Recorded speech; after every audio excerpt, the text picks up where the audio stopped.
السلام علیکم بچوں، آج ہم آزمائش شرط ہے پڑھیں گے۔ ایک باپ نے مرتے وقت اپنے اکلوتے بیٹے کو نصیحت کی کہ بیٹا کہ آزمانے کے بغیر کسی کو اپنا دوست نہ بنانا اور کسی نہ کسی طرح اپنے عزیزوں اور رشتہ داروں کو بھی پرکھنے یا آزمانے کی کوشش کرنا تاکہ آئندہ کے لیے تمہیں تجربہ حاصل ہو۔ کچھ دنوں کے بعد اس کا باپ مر گیا اور بیٹے نے باپ کی باتوں کو آزمانے کے لیے اپنی بیوی اور اپنے قریبی دوست کو پرکھنے کا ارادہ کر لیا۔ اس کا دوست مقامی حاکموں کے لیے جاسوسی کا کام کرتا تھا۔ وہ بہت چالاک تھا۔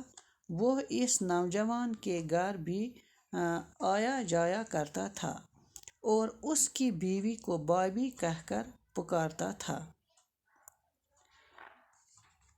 نوجوان نے اپنے مرحوم باپ کی نصیحت کو پرکھنے کے لیے ایک طریقہ اپنایا۔ وہ نوجوان ایک دن شہر چلا گیا اور واپسی پر کسائی کی دکان سے سر اور پاؤں خرید کر لایا۔ جب وہ واپس گاؤں پہنچا تو خاصی رات گزر چکی تھی۔ اس نے اندھیرے میں گھبرائی ہوئی آواز میں اپنی بیوی سے کہا کہ وہ گھر میں روشنی نہ کرے اور ایک کدال لے کر چپ چاپ آنگن میں ایک گڑھا کھودنے لگا۔ بیوی کی حیرت کو خوف و دہشت میں تبدیل کرتے ہوئے اس نوجوان نے اپنی بیوی سے کہا کہ میں نے اپنے پرانے دشمن کو قتل کر دیا ہے اور اس کی کھوپڑی کو انتقاماً اپنے آنگن میں دفن کرنا چاہتا ہوں۔ پھر نوجوان نے اپنے ہاتھوں سے تھیلے میں رکھی ہوئی کھوپڑی کو دفن کر دیا۔ اس کام سے فارغ ہو کر نوجوان تو گہری نیند سو گیا، لیکن اس کی بیوی کو خوف اور دہشت کے مارے رات بھر نیند نہ آ سکی۔ صبح کو نوجوان یعنی کہ اس کا شوہر کہیں کام کرنے کے لیے چلا گیا تو اس نوجوان کا دوست جو سرکاری جاسوس تھا ان کے گھر میں داخل ہوا اور نوجوان کے بارے میں دریافت کرنے لگا۔ نوجوان کے دوست یعنی سرکاری جاسوس نے جب نوجوان کی بیوی کو اپنے اعتماد میں لیا تو نوجوان کی بیوی نے ساری بات اس سے بتا دی۔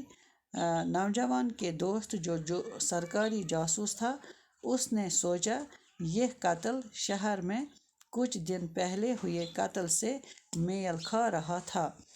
اس کو یہ سمجھنے میں دیر نہ لگی کہ یہ قتل اس کے دوست یعنی نوجوان نے ہی کیا ہے۔ دوستی کا رشتہ کیا ہوتا ہے، یہ بات نوجوان کے دوست یعنی سرکاری جاسوس نے کبھی سوچی نہ تھی۔ چنانچہ اس نے اپنے فرائض، منصبی اور انعام کے لالچ میں پولیس کو خبر کر دی اور پولیس نے نوجوان کو گرفتار کر کے تھانے پہنچا دیا۔ تھانے دار اشتہاری ملزم کو دیکھ کر بہت خوش ہوا۔ تھانے دار نے فوری طور پر جانچ کرنے والے عملے کو ملزم سے یعنی نوجوان سے اقبال جرم تسلیم کروا کر مقتول کا سر اور آلات قتل وغیرہ برآمد کرنے کا حکم دیا۔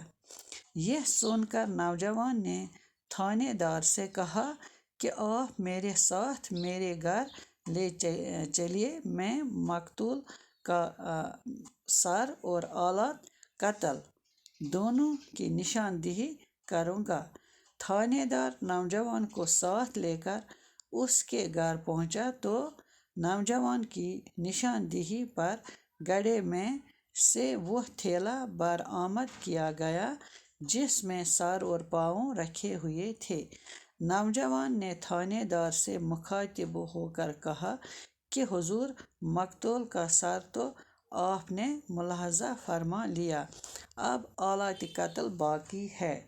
ان میں سے ایک آلہ تو میری بیوی ہے، جس سے آزمانے کے لیے میں نے یہ ڈھونگ رچایا، اور دوسرا آلہ آپ کا وہ